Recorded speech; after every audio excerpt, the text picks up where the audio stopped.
শুধু এটা সভা করার জন্য না, এটার পরিকল্পনাটা ছিল আপনাদেরকে ইনভলভ করা, বাংলাদেশের দূরের থেকে দুঃখ প্রকাশ করা, হতাশা প্রকাশ করা, এটা তো বরাবরই করে যাচ্ছে। এবার হতাশা এবং আতঙ্ক অনুভব না করে নিজেরা কিভাবে এটার সঙ্গে ইনভলভ হতে পারে, এটি ছিল বিষয়টা নিয়ে আমরা আলাপ আলোচনা করছিলাম। নিউ ইয়র্ক আসা, জাতিসংঘে আসার ব্যাপারেও একটা পরিকল্পনা ছিল, যেটা বড় বিষয় ছিল রাজনৈতিক নেতৃত্বের সঙ্গে আনা। তারা সম্মত হবেন সেটা ভাবিনি, মনে করে একটা প্র্যাকটিক্যালে লাগবে, তবু ভাবলাম চেষ্টা করি।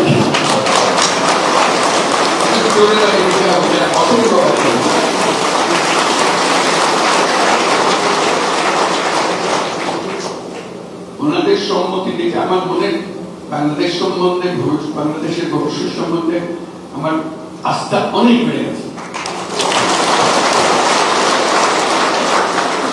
আমরা কাগজপত্র পড়ে বক্তৃতা শুনে যেরকম একটা ভয় পাই, সেই ভয়টা কেটে গেছে। এবং আজকে আপনাদের সামনে একসঙ্গে এসে কথা বলছেন, এটা একটা বড় বিষয়। এবং জাতিসংঘে যেখানে যাচ্ছেন সবাই অবাক হচ্ছে, আপনি যখনই শুনছেন যারা রাজনৈতিক দলের নেতারা সঙ্গে এসছেন এবং সকল দলের নেতৃবৃন্দ এখানে এসছেন।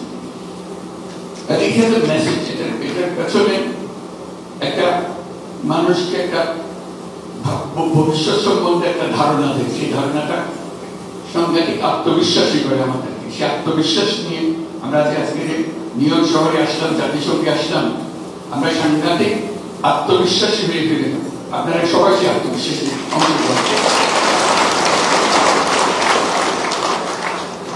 কারণ ছাত্ররা তাদের রক্ত দিয়ে যে সুযোগ সৃষ্টি করে দিয়েছে, সেটা শুধু একটি রাজনৈতিক সরকার পরিবর্তনের বিষয় ছিল না,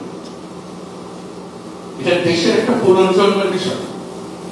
সেই পুনর্জন্মটা হাতে খড়ির থেকে শুরু করে সামনে গিয়ে যাওয়া, পেছনের দিকগুলো যে আজকে যেগুলো আলাপ করলাম, দুর্নীতি ইত্যাদি, এগুলো কত জটিল চলে যাওয়ার কথা। এগুলো কোন জিনিস আর নতুন বাংলাদেশে যাতে প্রবেশ করতে না পারে সেই ব্যবস্থা, সেটি আমাদের সবার। এবং সবাই দূরে দাঁড়িয়ে, গ্যালারিতে দাঁড়িয়ে খেলা দেখবো ওরকম না, নিজে খেলবো না। আমরা গ্যালারির কাজ শেষ, আমরা প্রত্যেকে নিজে খেলবো, যেটুকু অংশ আমরা পারি সেটুকু অংশ আমরা পালন করবো। তাহলে এত রকম জিনিস আছে, এটা দূরের থেকে গ্যালারিতে বসে কথা বলা সোজা, অবশ্যই সোজা, কিন্তু সেই সোজা জিনিসের মধ্যে আমাদের একটা কঠিন কাজ করতে হবে, এটাকে পাল্টানোর একটু চেষ্টা করতে হবে। সবাই মিলে একটু চেষ্টা করলে দেখবো যেটা করে ফেলতে হবে। যেমন আজকের মিটিংটা একটি সুন্দরভাবে আমরা মিটিংটা করতে পারছি, এটাও কিন্তু অসম্ভবকে সম্ভব করার জন্য এখানে বহু মজা, কাজে সেটা দিয়ে শুরু হয় না। পেছনে যে একটা পরিকল্পনা ছিল, সেই পরিকল্পনাটা বলার জন্য আপনাদের সামনে এসেছি। একটু করে বুঝবেন এই পরিকল্পনাটা আরো পরিষ্কার হবে কিছুক্ষণ পরে। এটা আমরা বাংলাদেশ সম্বন্ধে যা যা আলোচনা করেছি, আমি ব্যক্তিগতভাবে সাংঘাতিক রকমের আশাবাদী বাংলাদেশ সম্বন্ধে। এই জন্য এটার অনেক জিনিস অনাবিষ্কৃত থেকে যায়। আমি বারবার খোঁজা দিচ্ছি যে অনাবিষ্কৃত জিনিসগুলো চোখের সামনে চলে আসে। তার মধ্যে একটা জিনিস, তারুণ্যের কথা আমরা সবাই বলি, আমি বারবার বলছি, সেখানে একটা জিনিস যোগ করছি, তারুণ্য মানেই হলো প্রযুক্তি। এটা দুটো একসঙ্গে, তারুণ্য সঙ্গে সঙ্গে সেই প্রযুক্তির মধ্যে ঢুকে যায় অটোমেটিকলি। যে তারুণ্য আমাদেরকে প্রযুক্তির মধ্যে ঢুকিয়ে ফেলে, সে বিশ্বের সঙ্গে যুক্ত হয়ে যায়, সে আর বাংলাদেশের ভেতরে থাকে না। তার জগৎ বিশাল জগৎ, কিন্তু আমরা সেই বিশাল জগতে প্রবেশের পরে সে পরিবর্তনটাকে সেখানে দিয়ে আসবে, সেটা এখনো রাস্তা বানিয়ে দিতে পারেনি, তার মাথার মধ্যে চালাতে পারেনি। সেই চালানোর বিষয়গুলো আজকে আলাপ করবো। এবং বলার শেষে এটা প্রেজেন্টেশন হবে, সেই প্রেজেন্টেশনে দেখতে পাবেন আপনারা কিভাবে সবাই এটাতে পার্টিসিপেট করবেন। আপনাদের যে এখানে আমন্ত্রণ জানিয়েছি, এই আমন্ত্রণের পেছনে একটা আলোচনাটা হবে, ওইটা একটা বড় অংশ। যে প্রেজেন্টেশনটা হবে, সেই প্রেজেন্টেশনটা আমাদেরকে কোথায় নিয়ে যাবে, কি করবো সেটা জানার জন্য। তারুণ্য সম্বন্ধে আমি বলি, সেটা আজকের কথা না, পুরোনো কথা। বাংলাদেশ সম্বন্ধে নতুন নতুন মাত্রাগুলোকে যোগ করার জন্য, আপনাদের দৃষ্টি জানার জন্য আমি চেষ্টা করছি, বিদেশিদের কাছেও চেষ্টা করছি, যারা বাংলাদেশ সম্বন্ধে জানতে চায়, বিনিয়োগ করতে চায়, ব্যবসা করতে চায়, তাদেরকে বলছি যে বাংলাদেশ এখানে এই তারুণ্যের কারণে যে কোনো রকমের ব্যবসা করতে চাও, তোমাকে সেই ব্যবসা, সেই কারখানা তোমার নিজের তো সে করার দরকার না, এখান থেকে লোক নিয়ে গিয়ে সেখানে তোমার কারখানা চালাতে, তার চেয়ে বড় কারখানা এখানে বসে লোক তো আছে, এই ঝামেলা থেকে বেঁচে যাবে। কাজে এটা একটা প্রোডাকশন হাব হিসেবে চিন্তা করো। বারে বারে এই প্রোডাকশন হাবের এই যে আশিক যে দায়িত্ব আছে, তাকে এই এলাকাগুলো ঠিক করে দেওয়া যাবে। এটা প্রোডাকশন হাব হিসেবে তুমি দুনিয়াতে যে কোনো জিনিস বিক্রি করতে চাও, এখানে এসে প্রোডাকশনটা এখানে করো, সেই প্রোডাকশন করার জন্য সুযোগ সুবিধা করে দেওয়া, এটা একটা দিকে আকর্ষণ করছি, যাতে করে বিশ্বের কাছে এটা গ্রহণযোগ্য হয়, সেটাকে প্রমাণ করা। আরেকটা নতুন মাত্রার কথা আমি প্রায় বলি, আবার আপনাদের সঙ্গে বলি, সেটা বাংলাদেশ শুধু আমাদের যে জিওগ্রাফিক্যাল এরিয়া আছে, বাংলাদেশের ম্যাপ বানাতে আমরা যেটুকু করি, আমরা সবসময় বাংলাদেশ বলতে এটাকে বুঝাই, সেখান থেকে একটু বড় আকারে বোঝার চেষ্টা করি। অর্থনীতির ক্ষেত্রে আমাদের মাত্রাটা ভিন্ন মাত্রায় করা আবেদন জানাচ্ছি, যাতে ভবিষ্যতে সেই মাত্রাটা সফলভাবে আমরা পূরণ করতে পারি। সেটা হলো আঞ্চলিক অর্থনীতি। শুধু রাষ্ট্রীয় অর্থনীতি, দেশ যেটা আছে, ভৌগোলিক সীমারেখা যেটা আছে, ওটার মধ্যে সীমাবদ্ধ না রেখে আমরা আঞ্চলিক অর্থনীতির উপরে জোর দেব। এটা সবার সাথে, শুধু বাংলাদেশের একার সাথে না, যারা এই আঞ্চলিক অর্থনীতির শরীরদার হবে তাদেরও সাথে। তারা আমাদের প্রতিবেশী নেপাল, ভুটান আর হলো সেভেন সিস্টার্স। তাদের সমস্যাটা একটা পরিষ্কার, তারা ল্যান্ডলক কান্ট্রি, তারা আটকে আছে, সমুদ্রের মধ্যে যেতে পারে না। আমাদের সে অ্যাক্সেসটা আছে, সমুদ্র আমাদের সঙ্গে আছে। কাজেই তাদের সঙ্গে যদি আমরা বলি যে তোমাদের সমুদ্রের প্রবেশ খুব সহজ করে আসা যাওয়ার পর, তাহলে তাদের অর্থনীতি সফল হবে, আমাদের অর্থনীতি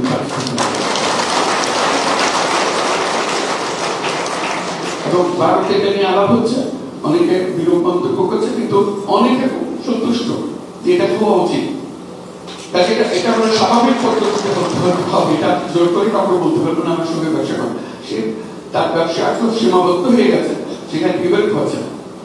আমরা যদি তার রাস্তাটা খুলে দিই, সেও খুশি, আমরা খুশি, কারণ সে আমার উপর দিয়ে চলাফেরা করা মানে আমার অর্থনীতিতে এটা বিরাট গতি সঞ্চার হবে।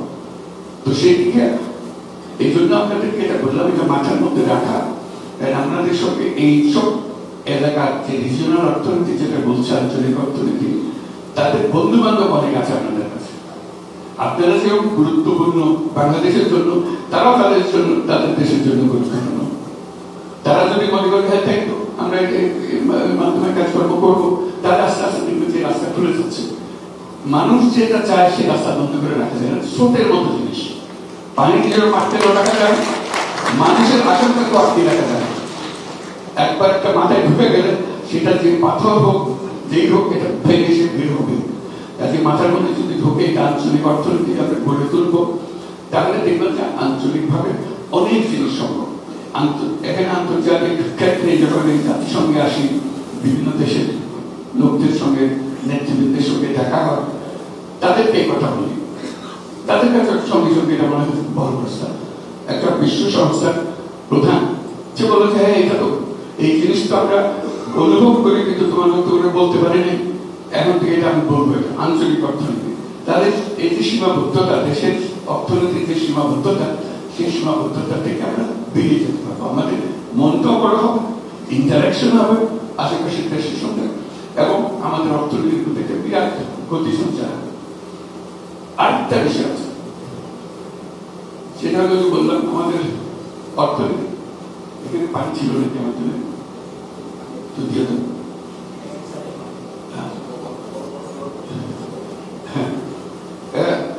অর্থনীতি যে সীমাবদ্ধতার কথা আসে, গলা শুকিয়ে যাচ্ছে।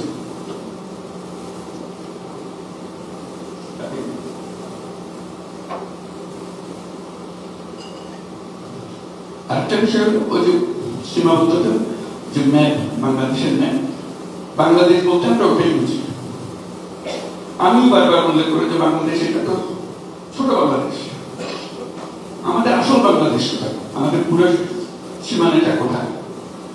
বিরাট বঙ্গোপসাগর কিন্তু আমাদের।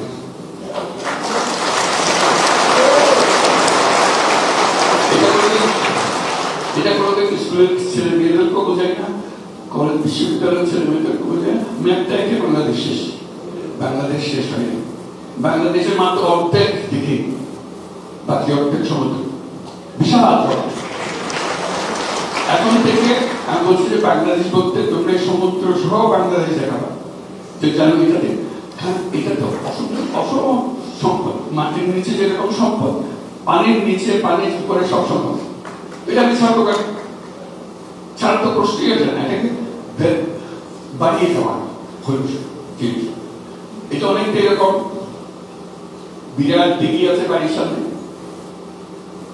মাঝে মাঝে গিয়ে আমি বসে দিয়ে একটা মাছ ধরি, কিন্তু পুরো দিঘি মাছ করছে, একটা জাল ফেলি না।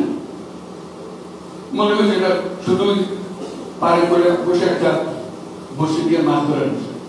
তারপরে ওই ছেলেদের দিয়ে মাছ ধরে কিছু যায়, আবহাওয়াটা দেয় যে একটু ঘূর্ণিপাতার আশঙ্কা দেখা যাচ্ছে, ওইটুকু নিয়ে আমি সময় ওই পাড়ের সঙ্গে লাগানো। এত বড় মহাসমুদ্র যে আমার সামনে রয়ে গেছে, এটা আমাদের চিন্তার মধ্যে বসে। তা আমি বারে বারে না চিন্তার মধ্যে ঢোকানোর চেষ্টা করছি। পুরো অর্থনীতির আয়োজনটা সমুদ্রকে কেন্দ্র করে, সমুদ্রকে চিন্তা করে করতে হবে। এখন আমরা বিভিন্ন দেশের সঙ্গে আলাপ করছি যে এই সমুদ্র কাজে লাগানোর জন্য আমাদের যা যা দরকার, জাহাজ দরকার, মাছ ধরার ট্রলার দরকার, প্রসেসিং দরকার, এগুলোর জন্য আমাদের প্রস্তুতি নেওয়ার জন্য। সমুদ্র সম্বন্ধে একবার যদি আমরা চিন্তা মাথায় ঢুকে ফেলাই, তার আগেই চিন্তা হলো যে সমুদ্র যখন আছে, সমুদ্রের উপরিভাগটা হলো চলাচলের রাস্তা। দুনিয়ার যে কোনো জায়গা থেকে যে কোনো জায়গায় যাওয়া যায়, ওখানে রাস্তা বানাতে হবে।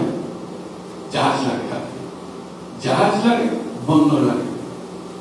আমরা একটা বন্দর, চট্টগ্রাম বন্দর নিয়ে বসে আছি বলে মারামারি কাটাকাটি করে, এটা নিয়ে নেবে করি, ওই একটা। সেটাও আবার সমুদ্র বন্দর নয়। আমরা যদি সমুদ্র বন্দর বলি, এটা নদীর একটা বন্দর। চট্টগ্রাম বন্দরে জাহাজ কিন্তু সমুদ্রে থামে না, কর্ণফুলী নদীতে গিয়ে থামে, কিন্তু সমুদ্রের বন্দর তো সমুদ্রের উপরে থাকবে।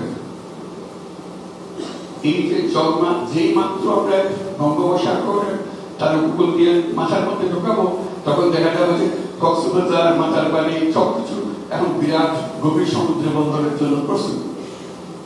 একবার যদি সেখানে গভীর সমুদ্র বন্দর, একটা সমুদ্র বন্দর প্রায় শেষ হয়ে আসছে, কাজে লাগানোর মতো করে এরকম যদি 2-4টা সমুদ্র বন্দর ভাবে হয়।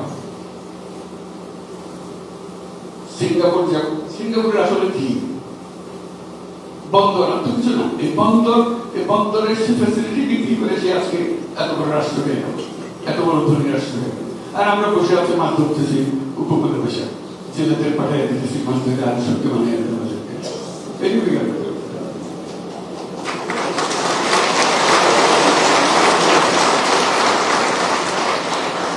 আমাদের মাথার মধ্যে এটা ঢোকাতে হবে। যদি এখন নাম বলতে এখন পারা যাচ্ছে, এখন পারা না যেতে না পারে, পারতে হবে। কিভাবে হবে সেগুলোর জন্যই আজকে এই যে প্রবাসী বাংলাদেশের কথা বলছি, আপনারা গবেষণাগারে আছেন, আপনারা এগুলো শিক্ষা দান করেন, আমাদেরকে বুদ্ধি সরাবত দিবেন, সেগুলো নিয়ে যেইভাবে হবে এরকমটা সেইভাবে করছে। এইটুকু আমাদের দরকার। তাতে আমাদের এটার অভাব নাই। এটা তো বললাম সমুদ্রের উপরিভাগ, বন্দর, জাহাজ আর মাছ, এই তিনটার এটা মাঝখানে পানি, মাঝখানে মাছ। সমুদ্রের গভীরে তলদেশে গ্যাস, আমাদের গ্যাস কোনোদিন সমুদ্র থেকে পেয়েছি, কিন্তু আশেপাশের দেশগুলো সমুদ্র থেকে গ্যাস নিয়ে যাচ্ছে। কেউ কেউ বলছে আমাদের গ্যাসে তারা নিয়ে যাচ্ছে, ওখানে সীমারেখা আছে, বর্ডার আছে। পাইপকে তারা নিয়ে যাচ্ছে, আমরা নিজেদের আঙ্গুল তুষ্টি বসে ঝগড়াঝাটি করে। এটা কেন? এটাও একটা ফয়সালা হতে হতো।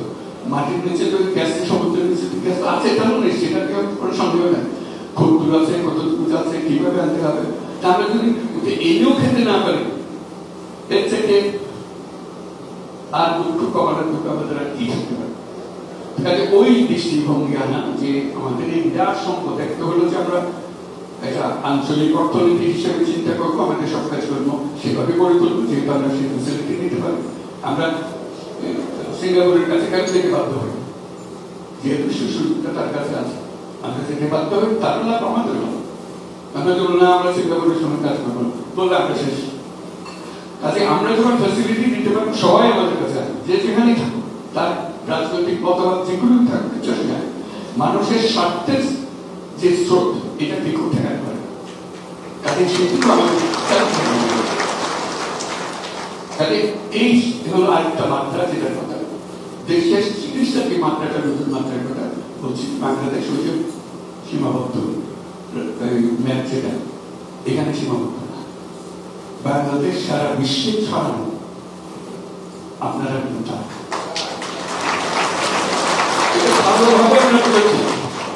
ভালোভাবে আমরা বুঝেছি এই গণঅভ্যুত্থানের অভ্যুত্থানের সঙ্গে, ছাত্র অভ্যুত্থানের সঙ্গে তারা আমাদেরকে বাঁচান। আমাদের অর্থনীতি শেষ, কিচ্ছু নেই, একেবারে তলানি বাঁচায় রাখলো কে?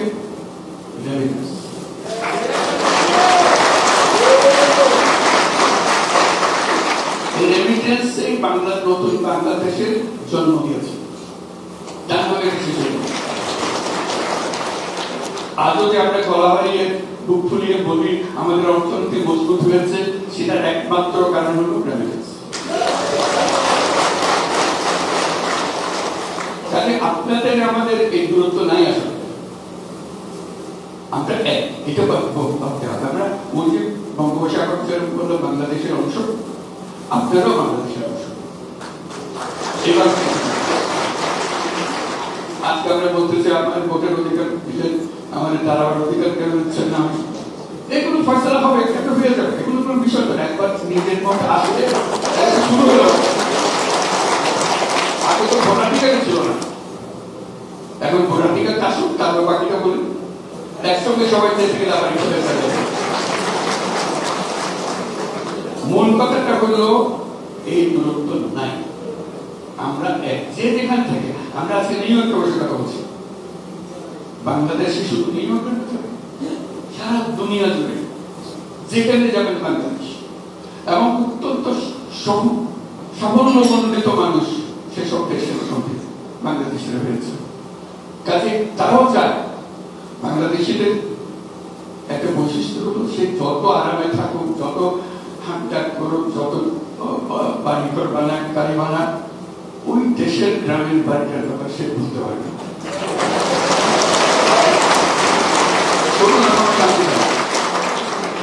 তার কিছু একটা করতেছে, কিছু একটা করতে হলে আমি কিভাবে করবো, কারোর উপর ভরসা করতে পারি না। চাচা তো ভেবে দিয়েছিলাম টাকা পয়সা, কিন্তু সব খেয়ে লাইন পেতেছিলাম। এখন আমরা বলছি যে আমরা লাইন করবো, আপনি কি করতে চান এটা আপনি নির্বিঘ্নে করবেন, একবার সম্পূর্ণ আস্থার সঙ্গে করবেন। সেখানে না পারলে সেটা কেন পারতেছেন না সেটাও বলবেন। সেটা আজকে যে প্রেজেন্টেশনটা হবে সেই প্রেজেন্টেশন আপনাদেরকে অংশ করে দেবেন। আপনারা এখন থেকে বাংলাদেশের অংশ, একবার 100%।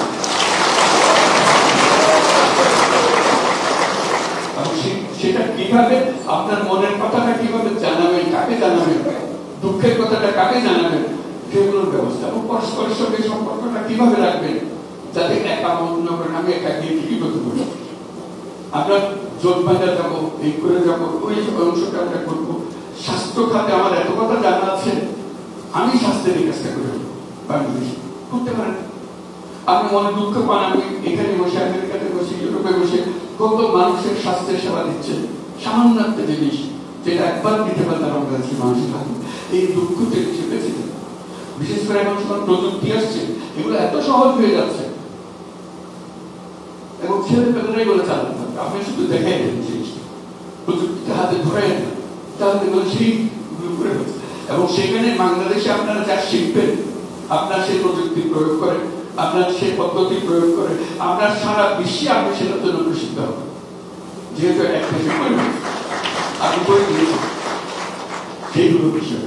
এবং সেটার কথা ওই যে কথা প্রসঙ্গে গ্রামীণ ব্যাংকের কথা বলুন, মাইক্রোক্রেডিটের কথা বলুন, কোথায় গ্রামের ভেতরে 3-4 টাকা লোন দিয়েছিল, কি আমার ঘটনা ছিল, কিন্তু সারা বিশ্বে এখন একটা বিষয় হয়ে গেছে। যার প্রয়োজনীয়তা আছে সেটা দেশের সীমা রেখা মানে না। প্রয়োজনীয়তা থাকলে সেটা দেশের রাস্তাঘাট ভাঙে তার সীমা ভাঙে চলে আসে।